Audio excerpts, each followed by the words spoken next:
morning, ladies and gentlemen. The sun is shining at last in Brussels. And the sun always shines in cruise industry promotional videos. And it's been shining a long time on the cruise industry. Over the last several years at this conference, we've been used to hearing an upbeat story. Ever onward and upward has been the message.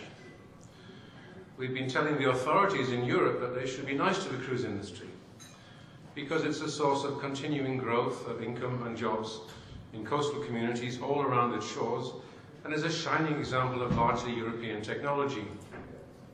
Also, we've explained the huge investments that have been made in reducing its environmental footprint. But we heard a slightly more somber message this morning from Corrado Antonini about the current state of the industry which supplies our ships. And I think we also have to ask ourselves, have we too been living in a bubble, like so many sectors of the American and European economies? Did we overinvest in capacity? Will past double-digit growth rates continue?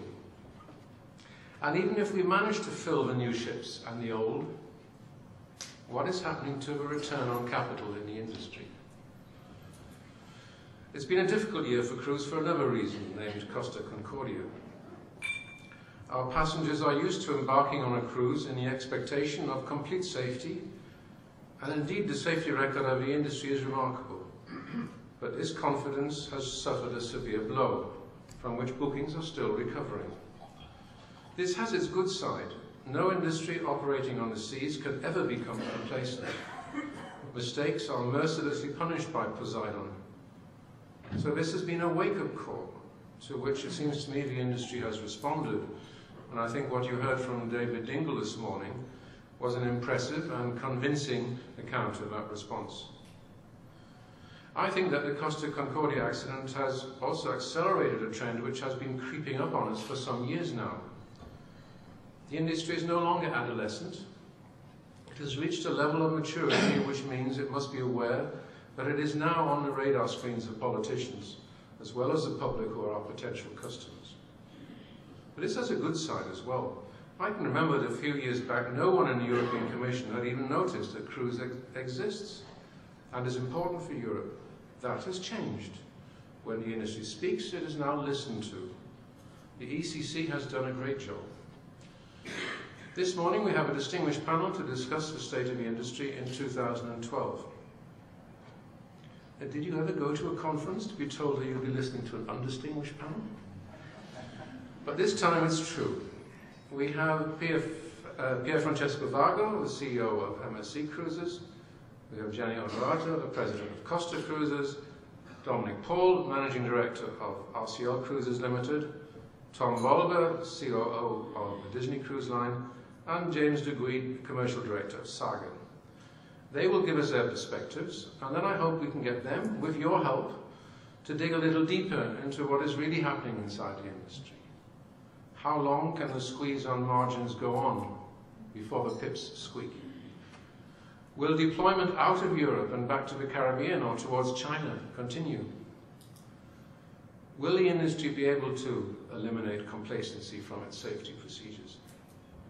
How badly is the economic situation in Europe affecting the demand for cruise? Are the Mediterranean cruise destinations still as attractive as the crisis bites deeper into their way of life? To look at these and other questions, let me turn first to Pierfrancesco Vago, your Vice Chair. Pierfrancesco.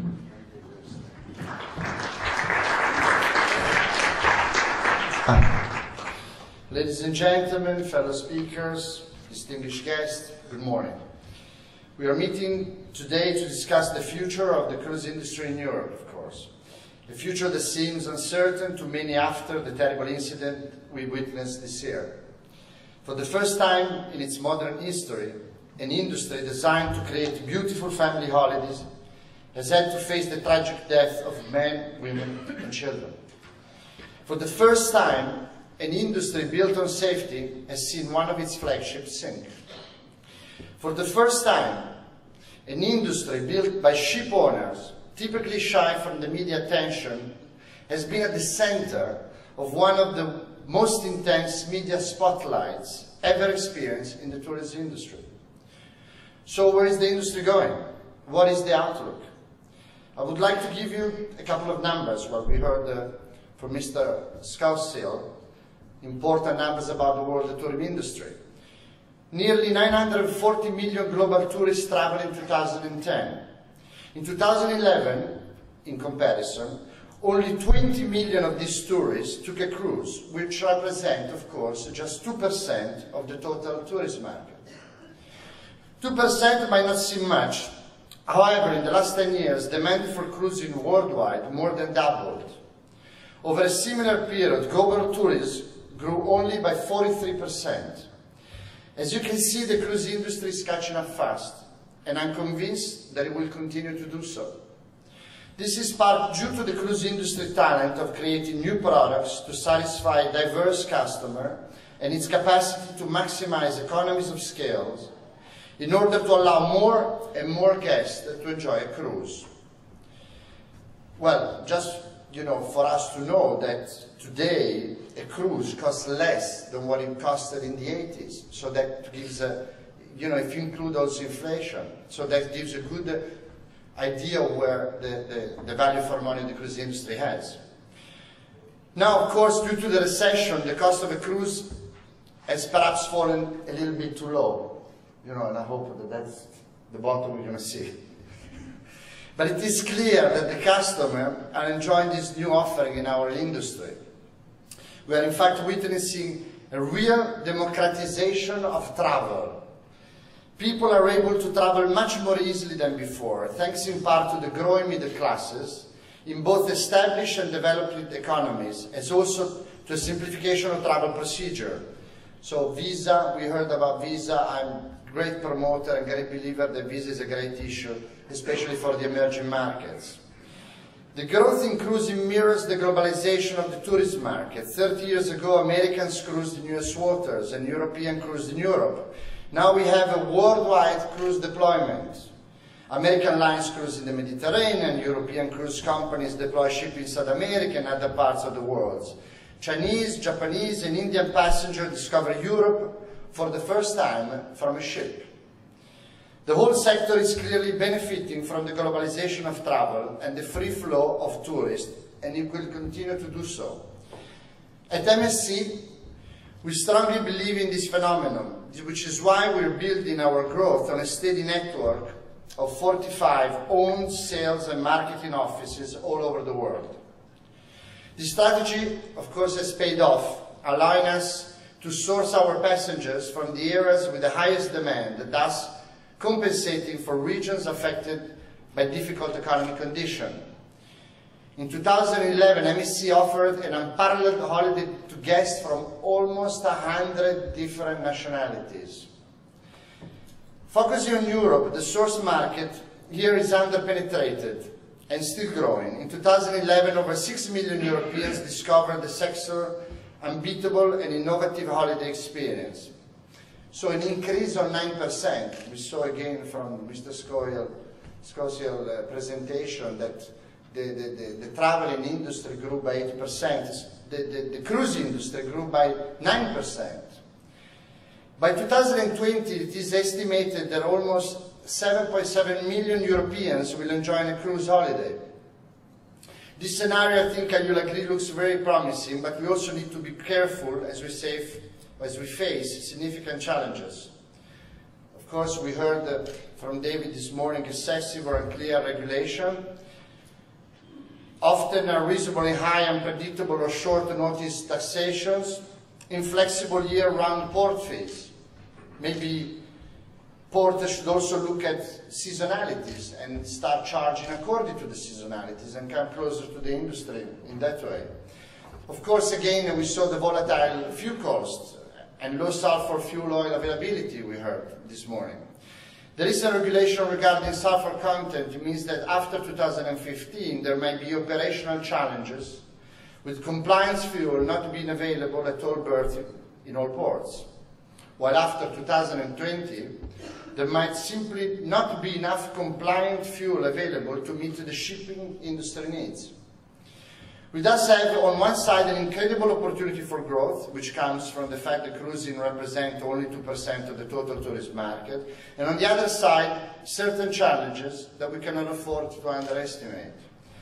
Speaking on behalf of MSC Group, one of the largest investors in shipping and cruising, who today operates a fleet of over more than 500 ships, I believe opportunities for growth by far outweigh the potential threats. This is why we will continue to heavily invest in the cruise industry.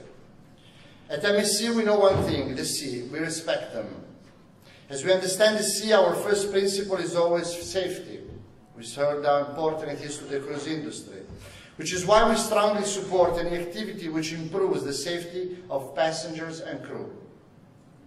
We therefore welcome, again we heard this morning, the operational safety review and the 2 new policies announced today on common elements of masters and emergency instructions, and on the submission of additional data regarding the nationality of passengers. With this review, which directly reflects the core value of our group, the cruise industry has made a proactive commitment to assessing and reviewing safety practices and procedure concerning issues of navigation, evacuation, and emergency training. Let me close by saying that the cruise industry appears today as a global industry, confronted by global issues, and I think today we can say that we can give global responses. To make these responses more efficient, we need regulators, governments, port authorities, and suppliers to work with us. Only through collaboration can the industry work through these challenges and become even more competitive than it is now, bringing cruising and cruise culture to new areas and markets in a global way. Thank you very much.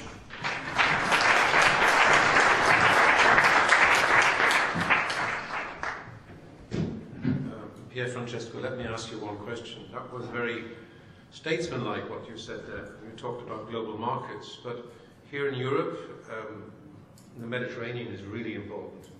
And the Mediterranean has been subject to what might politely be described as political upheaval over the last couple of years. Customers must now be worried about, for example, sailing anywhere near the Syrian coast. We just had a warplane shot down there by the Turks. How worried are you? How worried is your company about the political climate in the Mediterranean, and how much does it affect your business, and what are you doing about it? Well, we all know the ships do move, so we did face geopolitical issues last year already with the Northern African uprising. So we adjusted itineraries. Of course, there is a knowledge, when we look at the global marketing, we also have issues with ignorance. Some of the outside cultures maybe don't even understand. They hear about Mediterranean and all of a sudden they don't want to come to the Mediterranean. But if you talk about Italy, Spain, France, everybody's fine with it. So, ships move, itineraries can be adjusted. The Eastern Med is not really, Syria was not a destination, so it's not a concern. But indeed, Lebanon, Israel, can be, and we will keep a close eye to it. However, we have, again, now so much a repeater passenger that does understand the safety that the cruise industry caters for, and therefore sometimes, and most of the time, understands if there are reroutings, replanning, and repositioning of ships in order to guarantee their safety. Okay, thank you very much. Gianni Onorato, would you like now to make your presentation? Good morning. First of all, I think it's important also for me to restate what is already stated earlier by David. I mean, to express my personal and also on behalf of all Costa people the sympathy again for the families of the victims and whoever has suffered for the Concordia disaster. It's always since last January. It's always difficult for me to speak in public, because obviously there is a sense of high responsibility that every Costa person carries due to what has happened. Today again I want to thank also all the colleagues from the other cruise lines, competitors of Costa, but at the same time have shown how together an industry can react, understanding what steps, what actions need to be taken in everybody's interest. And so at Costa we've much appreciated this type of effort that has been shown by everyone, no one excluded. I have to say that one of the key points is the recovery of the industry, which in a way is an industry with very solid industry, with a very strong financial situation for all companies. But at the same time, we are very solid because we have a strong base of customers who love cruising.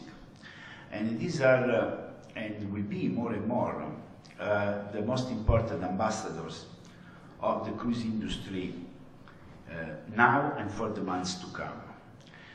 They will be the ones helping us in recovery, the ones helping us to state how safe cruises are, and even all the actions that we are taking, all the measures that we are taking, showing not only how reactive we are, but also how self-critic this industry can be.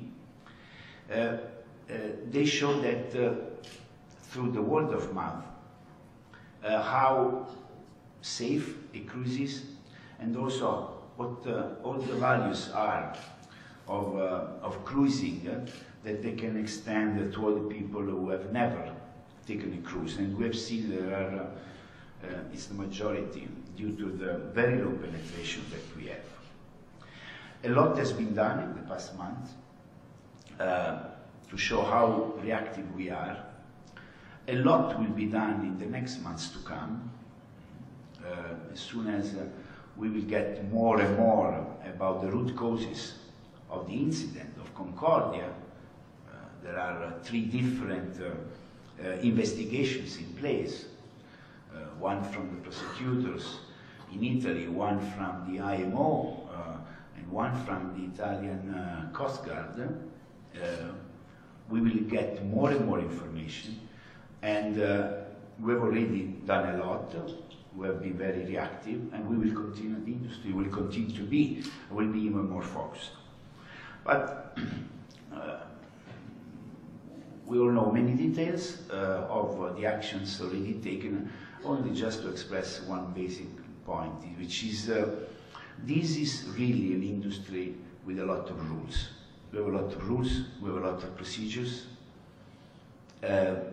Processes are in place to ensure that things are done in a certain way. Every ship has approximately 60 different audits, inspections, and you want to name it, every year from different bodies, either for environmental audits, either health audits, safety audits, but very, very distinct bodies. So with different perspectives and with different targets. So we're it's a very regulated industry, but between processes and procedures and the perfection, there is the human being. This is the other important factor. It's the human factor. How we can improve in our industry, but this can be extended to every industry, the human, how can we better monitor the human factor, and how can we better make sure that through rules and through procedures we manage also people. Something needs to be said, that it's not only the industry has not only done actions towards in releasing new procedures, new rules, but also we are doing a lot for the people. I don't know, I can give you the example of the C-Smart in Almere is a clear sign of how to train our officers and our future captains in a very professional and advanced technologically environment. We will ask more. Probably there are steps to be taken also in order to have different powers assignments, different functions assignment, for example, to manage the breach. But this shows again how, let me say, how good, how reactive the industry is into making changes. And we needed to make changes because these are also difficult times. As Pierfrancesco was saying, it's time also of crisis. We have lowered the prices, but today's, truly speaking, is very difficult to understand how much this has been due to the Concordia case and how much this has been due to the economical crisis. I think that whoever we will be asking, we might be getting different answers, but no one can avoid to mention that prices have lowered also because of the economical crisis. It's a matter of accessibility. When there is less money around, people do not want to renounce to one of the benefits that they have available, which is to go on holiday. You know, there has been a study a couple of years ago about what people will renounce to less. And the first three places that, I mean, the things that people would less renounce to were good food and wine. This was done in Europe, you know, obviously with slightly different results in different countries. But basically the overall was, actually it was Germany, the ones with good food and wine. Good food and wine, beauty products, or healthcare products, better to say, and holiday. These are the things that people will renounce less to.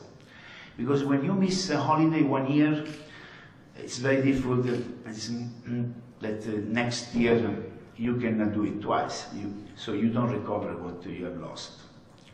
And to go on holiday is part of our well-being. So we needed to facilitate people to come on holiday even in difficult times. And I think we needed to do it, we have this duty in the cruise industry, and we need to fulfill it.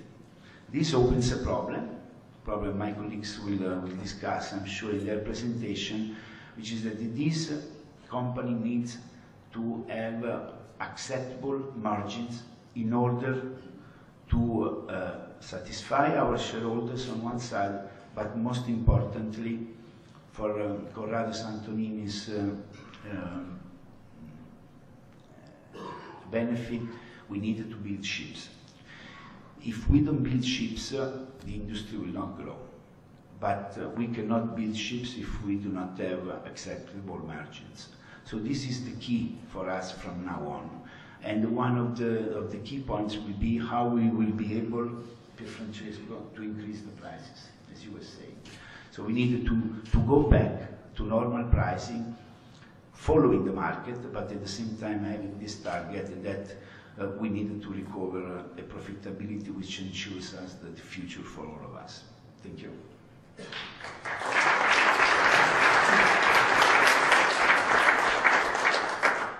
Thank you, Gianni. And thank you for mentioning margins. I had a word with Monique Carrière, who spoke instead of Commissioner Dominic yesterday evening before she left. And she had a dinner, received a very positive message indeed about the economic state of the industry. I'm not at all sure that she realized that margins are being squeezed so much. So this is an important message, I think, for the regulators They mustn't squeeze too far. But let me, if I may, ask you something about safety. Obviously, I have to ask you an additional question on safety. I want to ask you two, in fact. We heard from David this morning the idea that if we want to deal with the human factor, which you emphasized, then we need to introduce a culture where not one single person is responsible for safety, but where you have collective responsibility of the team. And secondly, I want to ask you about the routing of itineraries. Since the terrible accident in January, there has been a lot of discussion about whether there should be changes in the routes taken by cruise ships. The most obvious example is Venice, but I want to ask you about something else. It's the famous sail-by in Giglio. Is this practice of deviating from the really safe route to a less safe route to give passengers a better experience, to give the captain a better experience? Is it common? Is it an aberration? How widespread do you think it is in the industry? And how can it be avoided as a safety problem? From your perspective, of course, at Costa. That's a good question. I start from the second one. I think the sail-by that in Italian has been is translated into inchino. Okay, actually, this is a type of word that is not a common word in the cruise industry among professionals. We have never used this word. I think that it's part of the cruise product experience to get to a port to another port. And so we need to sail close to the coast. Obviously, this must be done with well clear, and it does exist, safety protocol in terms of speed, in terms of bridge management setup, in terms of procedure. In some places, actually, in most already in the areas which are of concern, there is always a pilot on board. So there are certain measures which are taken. Then differently, we have what is called the touristic navigation. Touristic navigation is a way to inform the guest that there is an island, there is some sightseeing spot that they can see from the ship. But this is totally different thing. Now, in details, I can say that and obviously these are things that are never done at night, because it's very difficult, are never done in the mid-January at 9:45 p.m. And this is not done when there is an almost desert time.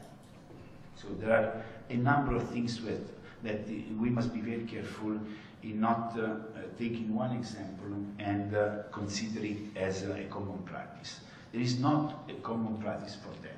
But it's also true that to go close certain type of navigation is part of the cruise product, but it's part of the product and needs to be done with a well-defined safety protocol. This has been done for years. May I just add, John, that sometimes navigation under the coast is actually part of the safety culture of the captain, because the weather makes you navigate closer, protecting yourself from the wind. So it's actually a safe, and we saw in Italy, you mentioned Venice, you didn't mention maybe there was the Ministry of Environment to put a new law with regards to national parks, and again it's taken to the extreme, whereby ships cannot anchor at a certain distance. And one of these cases was Portofino, and Santa Margherita. So all of a sudden we had the local community, because of course a ship, when they operate at anchor, they need to do it from a certain distance. They cannot operate from too far away, otherwise people will not have the experience to go down and visit the place itself. And we had the community, you know, to actually approach us and go together to the government as ECC to actually reroute and actually relook at the legislation to allow for ship to come closer to the coast. So, you know, I just wanted to add to Gianni that I think we are, in many ways, and we've proven it this morning again, and we are an industry that voluntarily wants to outperform the regulations themselves. And this is what I think needs to be said and reminded to our stakeholders. Okay, thank you very much for that. Let me turn now to Dominic Paul. Dominic, on behalf of our CCO.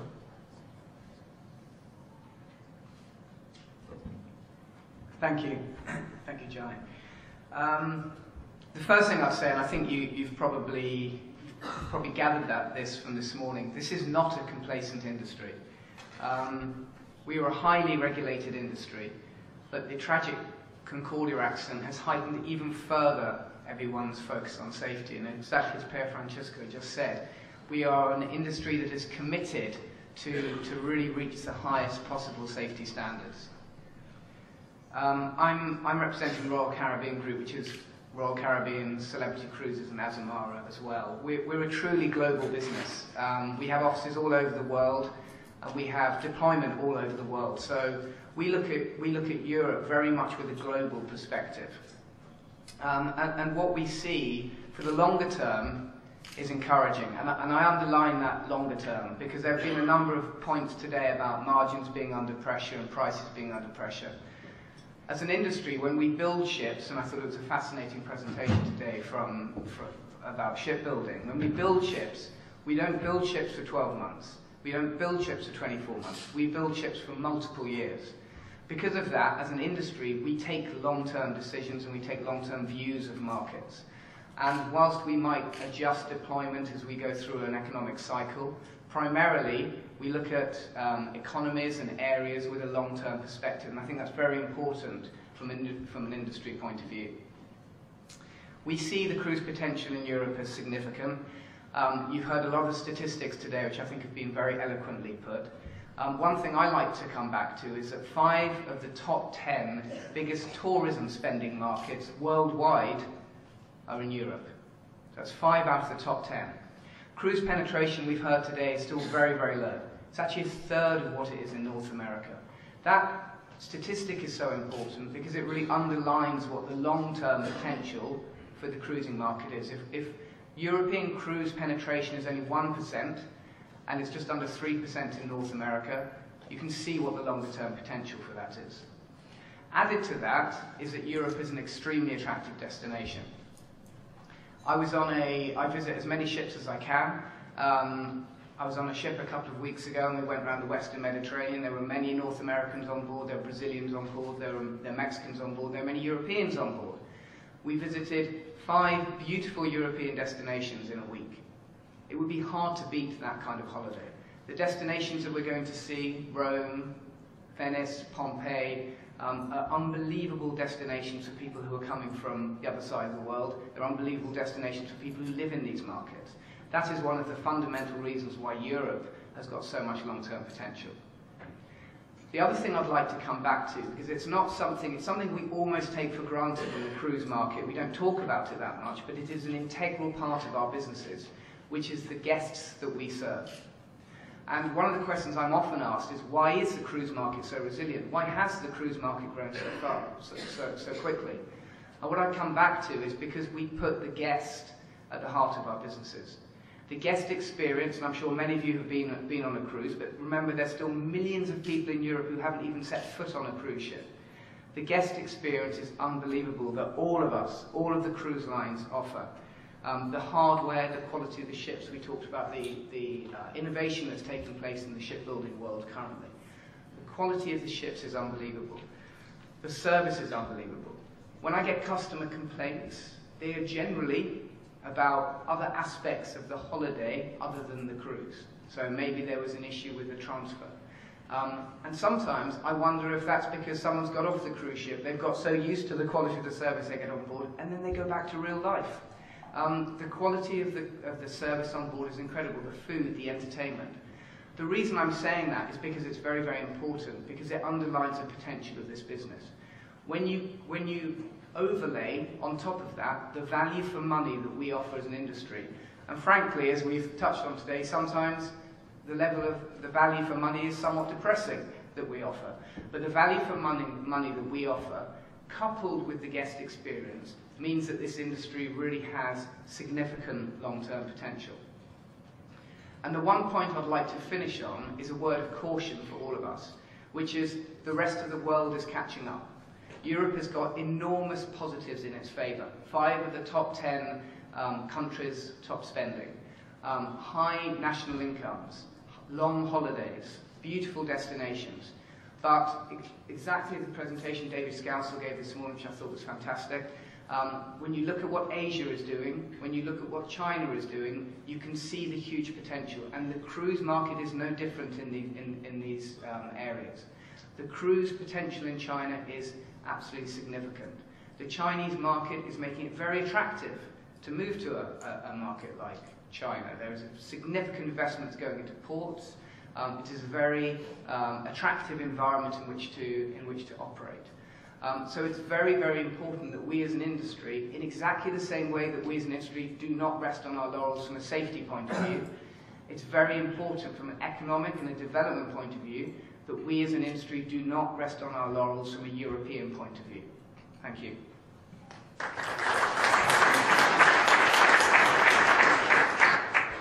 Well, thank you, Dominic. And thank you for bringing up the Chinese potential here.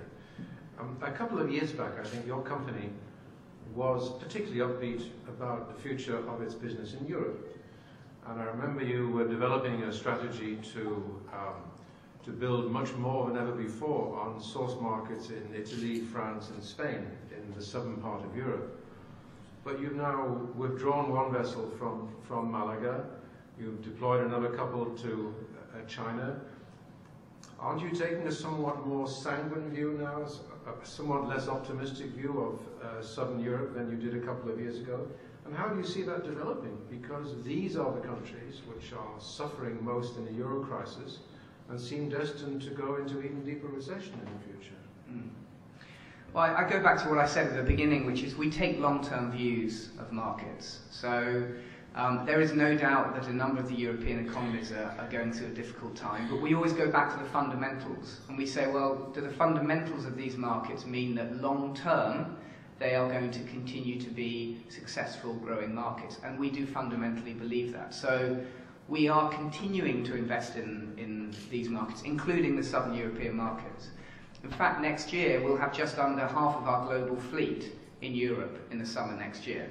So, to my mind, that's still an extraordinary level of investment in the European business. That said, you're absolutely right that we're moving 3 ships to other parts of the world. I see that in the context of the amount of deployment that we have in Europe as a course correction, which I think any sensible, smart company will do if they think they can get better returns from their ships elsewhere. What it hasn't meant that we're doing is backing out of our investment in these markets. We're absolutely investing in our markets. But one of the beauties of the cruise industry is we can move the ships if we think we can get better rewards elsewhere, which is what we're doing. Are we still fundamentally investing very heavily in the European markets? Absolutely, yes we are. Okay, thank you very much. Let me turn now to Tom Wolber of Disney. Tom, would you like to give us your views? Sure, thank you. I'll try to keep it very short. Disney Cruise Line is extremely excited about Europe, and Europe is a priority for us. As you all know, Disney Cruise Line is far and foremost a family product. We bring families with children to the different markets that we go to, and we have found that the families that sail with us are extremely excited to come to Europe. It is a convenient and a safe way to bring people to Europe and show them the sights of Europe. So the interest is extremely high for the product, and we have just started expanding that and started sales within Europe and see if there's an interest within European families cruising with Disney Cruise Lines and explore the sights of Europe, and there is. So there's a lot of positives in that picture for us, and that helps us focus our priorities here in Europe. Now there's a shadow side to that, because you are bringing families, and parents obviously are very sensitive whenever there is something that would impact a family experience, a children's experience. So there are perception issues that we are dealing with and that we have to overcome. I mean, first and foremost, air pricing, transatlantic air pricing, as 85% of our market share within our ships comes from North America, is an issue and has grown exponentially over the last couple of years, so that is an issue. Secondly, there are some perception issues within the Mediterranean countries. I mean, a lot of press attention is attracted within the US when there is labor unrest, when there is austerity demonstrations within the key markets that we sail to, when there is reported increases of petty crime in some of the areas that we visit. And again, whether they are substantial or not is not relevant. The fact that they are a perception is relevant, and we have to overcome that. Thankfully, people do trust Disney to bring their families to places that they think, well, when Disney takes us there, it should be okay. It puts the burden on me to make sure that it is okay. To that effect, we are very, very happy to see the cooperation on the regulatory fronts within Europe, but we think that there is much more room for improvement there. We also think that some of the shifts, some of the outfall, obviously, of austerity measures on a national level is that fiscal responsibility are pushed to lower levels of government, and the pressure is on local governments to raise revenues, and that does impact our industry. We see in a number of ports, in a number of destinations, taxation proposals come. We see increases in fees and taxes that are definitely over and above what inflation would suggest is reasonable. There is a risk to that, of course, because it makes sense from a local political point of view to tax people that visit. The downfall is that people can make a decision to go elsewhere if that becomes unreasonable. So it's something that we need to keep an eye on. From a regulatory point of view, specifically within Europe, we're very excited that there are some things like ships and the sanitation and public health initiatives that are taking place. What is going to be very interesting for us is to see how the enforcement of all of this is going to play out, because there are some regulatory requirements globally that are being introduced that might conflict with each other. For instance, if ship sand is enforced on an EU level and there is a directive that one port or one nation inspection in a certain period of time is sufficient and does not necessitate additional ones, that would be very workable. If every country has their own interpretation of what ship sand would be and would want to inspect the ship, as it does between Canada and the United States, this puts a tremendous burden on the shipboard operations. All these inspections cost a tremendous amount of man-hours and preparation, and by doing that, you almost break your rest time requirements that ILO 180 is going to be introducing. So we have to be very careful how the implementation of a lot of the regulations is going to be directed and at what level that is going to take place. These are some of the things that we are talking about, that we're keeping our eyes on in the different committees and work groups that we're working in, and hopefully a conference like this will further some of that dialogue. And I'm more than interested to entertain any questions. Thank you very much.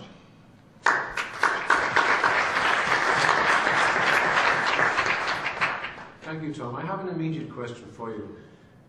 It seems to me that Disney is in its own niche market, and in fact you described this as basically for families. And I would have thought also that we're talking here about normal families, middle-class families, if you will. And I want to refer to something which Pierfrancesco said, which is that the real price of a cruise has not gone up since 1980 for the last 3 decades. But isn't it also true that the real income of the middle class has also not gone up either in the United States or in Europe? Growth has gone very largely into inflation or to the top 5 or 10% of the population. Do you see this with your customers?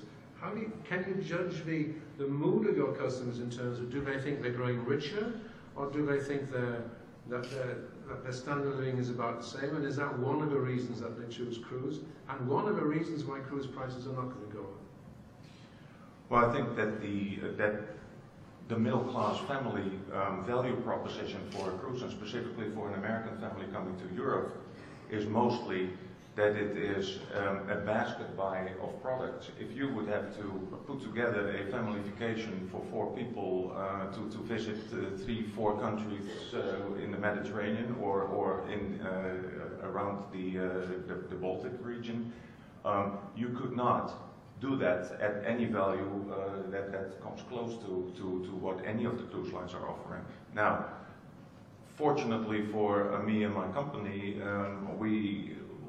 we probably operate on the higher end of the income market within that family segment. So there is a little more forgiveness there.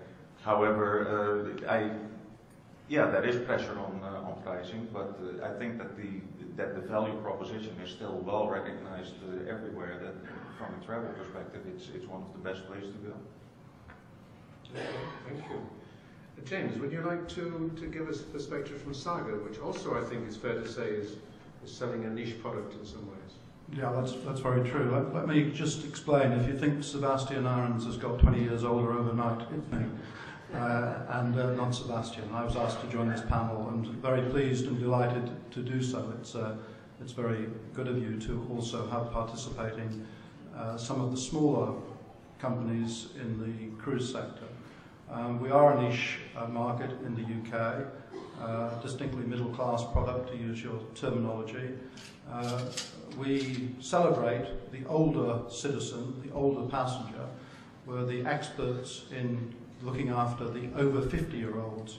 And some of my colleagues find it rather bizarre and strange that on our main cruise product, we won't allow somebody over the age of 40 to travel on our ships. We'd be delighted to be taken to court on this because we think that it is a niche market, and when we marketed from time to time in the States, shucks, nobody's challenged on us. But I'm on the European, the subcommittee of the Consumer Rights and Tourism, and enshrined in UK legislation where there is anti-age discrimination legislation now. We have, thanks partly to the efforts of the European Cruise Council, managed to secure positive discrimination in favour of older people is a good thing and is to be encouraged. And I think we're not unique in this sense. P&O operate some ships which are adult only, and I don't believe it's so they can watch blue movies. We are all in this market together, and it does give me a chance to also say how grateful we are as a small cruise business for the tremendous support that we have had over the years in these areas of safety, health, hygiene, environmental issues, welfare issues. The Passenger Shipping Association in the UK, which Bill Gibbons heads up, established probably about 8 years ago this subcommittee called the SHOE Committee, and we have been actively engaged in all of these issues on a collaborative basis.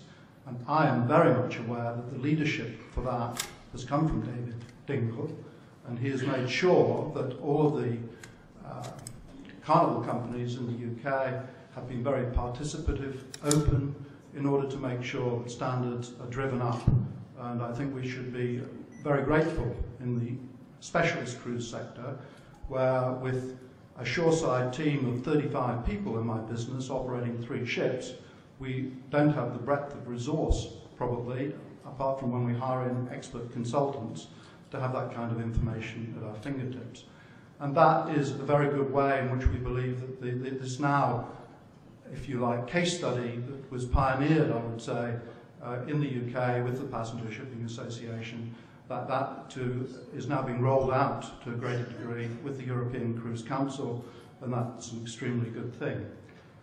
If you would like to know a little bit more about our business in particular, we operate these 3 ships. I have reasons to be grateful to Hapag Lloyd, because they built the Europa, which this year we put into service as the Saga Sapphire.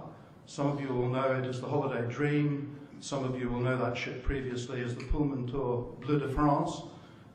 We put the ship into a big refit with Fincantieri in Palermo. I think we intended to spend about £24 million. I guess we probably spent about £28 million, but I have a very nice Fincantieri tie, which is a reminder of our close relationship with Fincantieri. And it was good to do a refit in an area of high unemployment, as Sicily is. And I would just mention in passing our prior refits, we did a spectacular refit on the abandoned Astoria that we bought and turned into the Saga Pearl II. That ship carries about 450 passengers. And consciously, being a British company, we thought if the playing field was level in this rather quirky, unusual project, it would be good to go to an area of high unemployment in the UK to do the refit. That was a consideration for us in our decision-making process. And we went to Swansea in South Wales, which has 22% unemployment, getting to be Greek and Spanish levels of unemployment. We managed to spend again, we hoped we were going to spend £20 million, but we finished spending 24. I was the managing director and survived the event. And we have a delightful ship with engines serviced superbly well by MAN, and that actually accounted for the major overspend on that refit, was getting those engines and generators right and getting them much more fuel efficient and very much refurbished. And we had a delightful product there.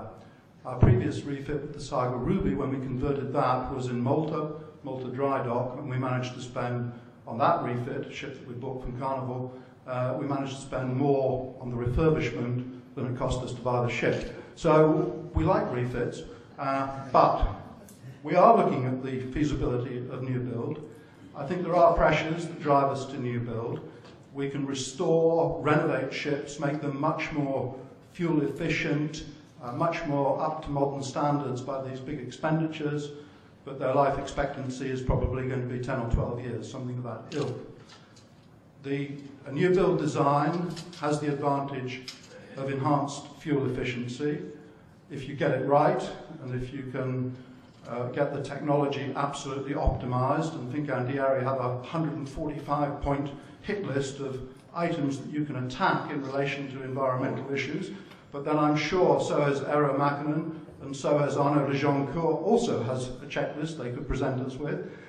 There are chances to improve the redundancy and the safety of the ship by going for new build. The question of potted designs still has a certain fuel efficiency benefit, but there are some issues up in the air. One of the anxieties for us with new build is the state of scrubber technology. Fred Danks tells us that it's nearly there, but not quite. If he could give us a fixed price and a 12-year warranty against sulfur deterioration on the pipework, then we might be seriously interested. And certainly new build ships at the moment are designing the space for scrubbers, but they're not actually necessarily committed to the scrubber technology. Chairman, I was a late invitee. I could go on at considerable length, but you've probably had enough of me. Thank you.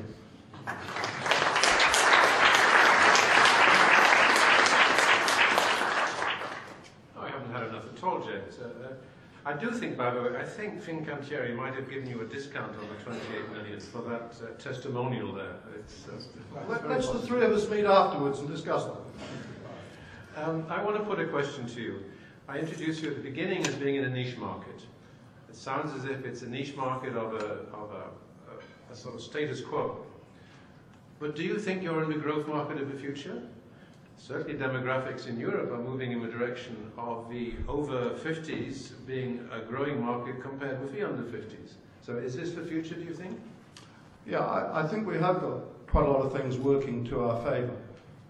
We're a direct operator. We don't deal with travel agents. We directly market to our own database. our customers believe they own us. Even more so, I think, than some of the other people on the panel here. I can't go to a party at the weekend without there being one of our customers there by coincidence or accident. They're always complaining about the quality of the coffee on our ships, and they hold me personally responsible for this 24 hours a day.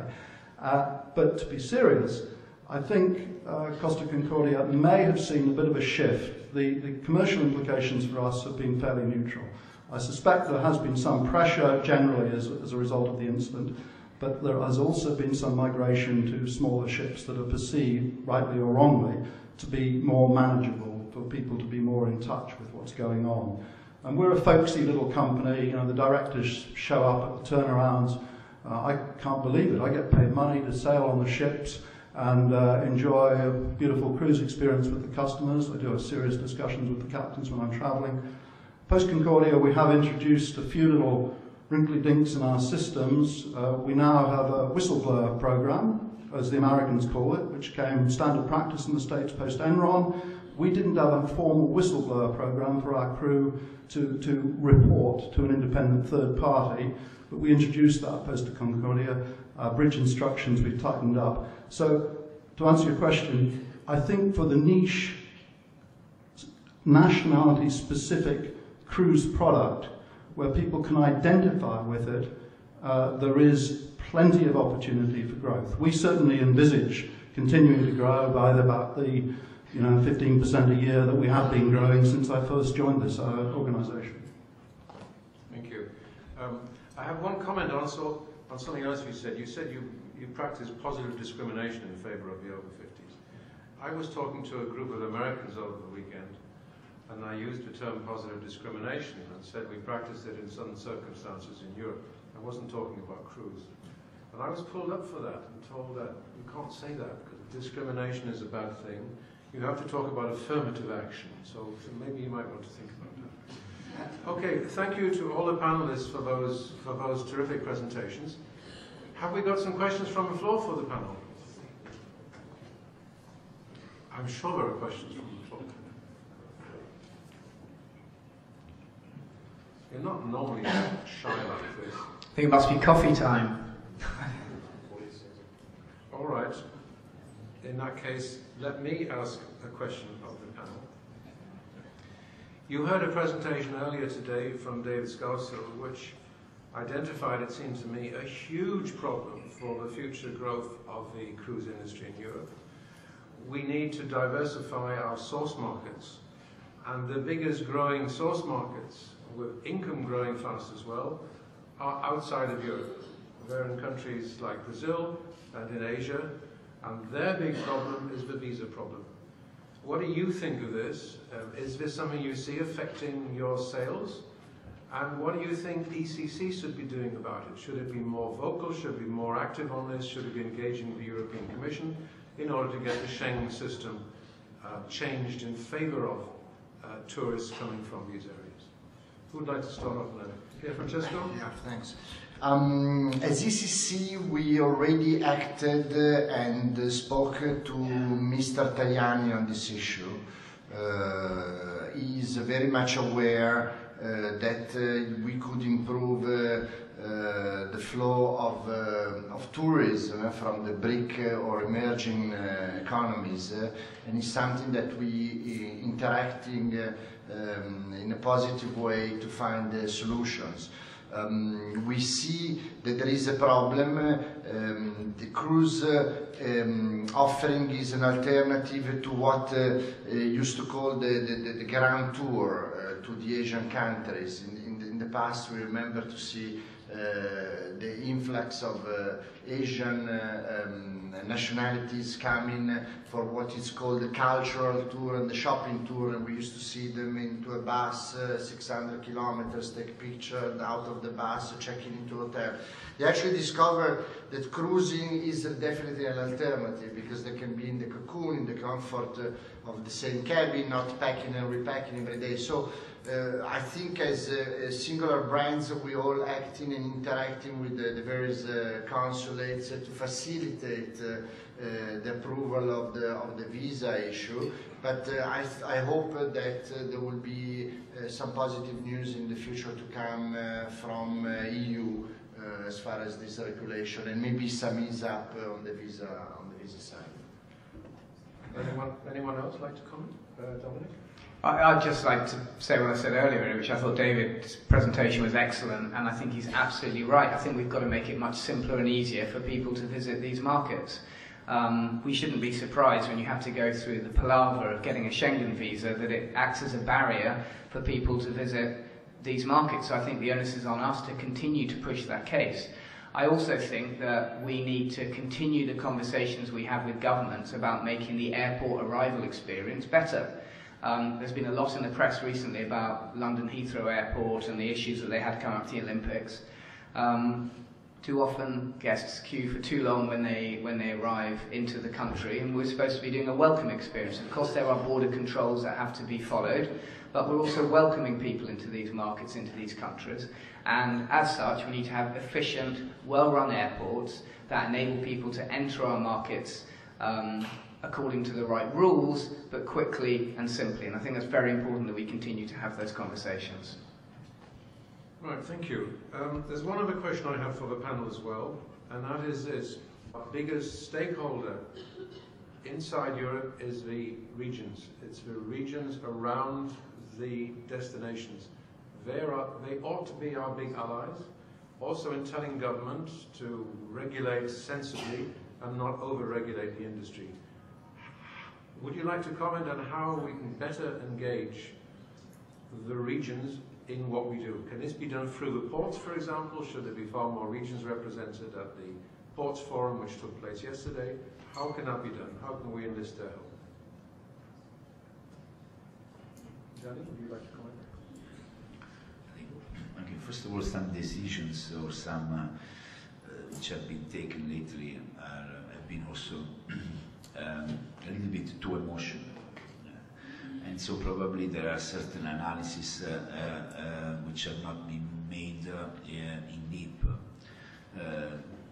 For sure, I mean that the local entities, especially the ports, could help us in doing that. You know, sometimes there is no connection. It depends from country to country. That there are very limited connection between the port activity and the other surrounding very important bodies who manage then the economy in the area. Usually we are trying to, it depends also on the law and how the laws are reflected in every country. I can take the example of Italy, where sometimes you can have a good relationship with the local bodies, but at the same time when there is a central government regulation which is issued, there's little you can do. And so then it happens what Pierfrancesco said, that the day after the issue of the decree from the Minister of Environment, the Ministry of Transportation, then there were quite, not only one area, there were multiple areas. They were complaining because they were already envisaging the negative outcome of this decree. So it's a long process and it varies country by country. We already have contact with the local bodies, but when it's coming from the central government, we can only go back to the central government, and there's little we can do locally. Okay, thank you. Well, I think it's about time to finish, and I want to finish with one conclusion of my own, if I may. There is a danger, it seems to me, that this industry be seen as the goose that lays the golden eggs. And if you have a nice fat goose, then you can squeeze it, you can put pressure on it. And there's a temptation to raise fees and raise taxes, that's been mentioned here, and there's a temptation to over-regulate. I think we need to send out a clear message to government, to regulators at the local and at national and at EU levels that this goose has got leaner. If it's squeezed too much, then it will stop laying eggs at some stage in the future, or will certainly not lay so many. We need to see ourselves as delivering growth for Europe And to deliver that growth, we continue to need the help and the partnership of those authorities. And working together with them, that growth has still major potential in Europe, but it's in partnership with the authorities that will get that, and they need to realize that as well. So thank you very much, and please help me to congratulate this wonderful panel.